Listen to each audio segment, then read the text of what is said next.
So my name is Anika. I'm 26, and I have gone through this process twice. The first time being placed, a friend had reached out to me because she was looking for adoption, because she wanted to adopt a child, and I was pregnant, and I wanted to keep the baby in the family. So it ended up not working out. And then she found Building Arizona Families for me. And from then it just went very smoothly. I didn't know what to expect. It was very hard at first. I thought I was gonna be super strong, and then thank goodness, the social workers were there for me, especially the one that I had. She was really awesome. And then going through that time, because I already had a child, it does make you feel a little guilty, because they're going to grow up and wonder why either we kept one and not kept the other one. Hunter would ask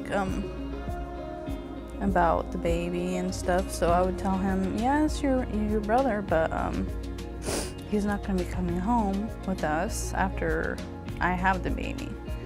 And he said, why? And I was like, well, we can't really, we're not ready to have another kid right now, which is difficult for a 2-year-old to understand, even, at this time when he's 4, when I had another pregnancy, But that it went smoothly, and I had the baby, and the family was amazing. Me and the father picked out the family together because, they had like key stuff that we always wanted to do and how we met, and, it just clicked for us to pick them. And they were super amazing with everything.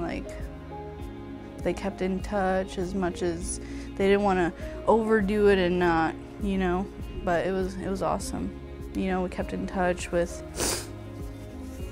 how the baby was doing. They would send me pictures of, the silliest things. It would crack me up a little bit. And then this time around, it was a little more difficult because I was absolutely by myself, and the plan was to keep this little boy that I was pregnant with.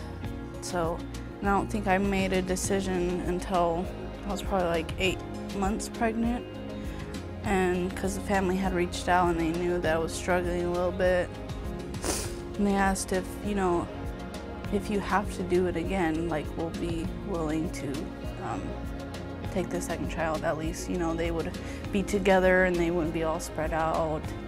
And I was like, well, that's actually wonderful, and I kind of thought about it for probably I don't know, 4 weeks. I thought about it, and I said, well, I know I can't do this right now. So I ended up doing the process again. I just simply asked her, because I knew I was already ready to pop, basically. And I was like, I don't know how long the process will take, but I think I do have to go down this road again, So that's what I did, and I was just so happy that I got to have the second the same family for my second child. And I got to name him, which was awesome, because the first child, I didn't feel like it was my place to name him. I was like, I'll let you guys name him. But the second time, I was like, I think I'm gonna name him this time. So I named him, and that was awesome. And the adoptive parents, they're even more this time, So I feel like this Building Arizona Families is really amazing for people. If they don't if you don't know exactly what to do, like, you can always just call them and they'll give you insight about it, you know. You don't have to make that choice right then and there, but at least you have some kind of like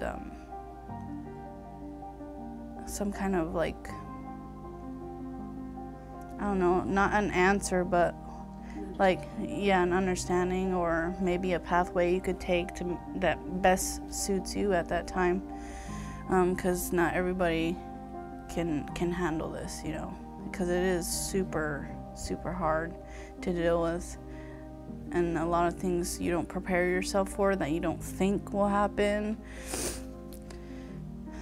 Yeah, like, especially when you are able to take care of a child, that's another thing you don't prepare yourself for. Like, when you are able, and then you're gonna talk to yourself and you're gonna say, well, I should have waited a little bit longer, I would be at this point with the child. But it's not that easy at that point, you know. You don't think of, because you don't know the future, so you don't know what's gonna happen, you know. Could go even more downhill, or it could go up. So I think it's just the best thing to do is just give that child the best opportunity that, you know, maybe you didn't get as a child, or, you know. And it's okay to feel a little bit guilty, because it is a selfless act, but at the same time, not everybody sees it that way, and people do give you their opinion about it. Like, I know one time I was going to the welfare to get food stamps and stuff, and the lady asked me who the lady was with me, and I was like, it's my adoption agency lady. And she goes, adoption? And why are you giving up your baby for adoption? I was like, do you not see the building I'm in right now? Like, obviously it's not a good time to have a child right now if I have to go to a welfare place, you know, for help, which was difficult to even, you know, acknowledge at that point, because I don't know, like, right then and there it just hit me like it's not as easy as, you know, as I thought it was gonna be, because I thought most people would be like okay with hearing people wanting to do that, like, because it is a gift for families that can't have more kids. It's just some people can't have kids and they really want kids, and it's great for people like me to be able to do this and help people out. So I do think this is a very great thing to do for families that don't know what to do. And that it is okay to do something like this, even though you feel like it's not at that point. Because although you may not feel like it gets better, I feel like it does get better at the end, because you do see those pictures, you know, they're smiling and they look cute.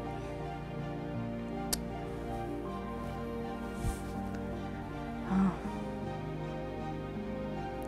And you do know that that family can give them more than what you could give them.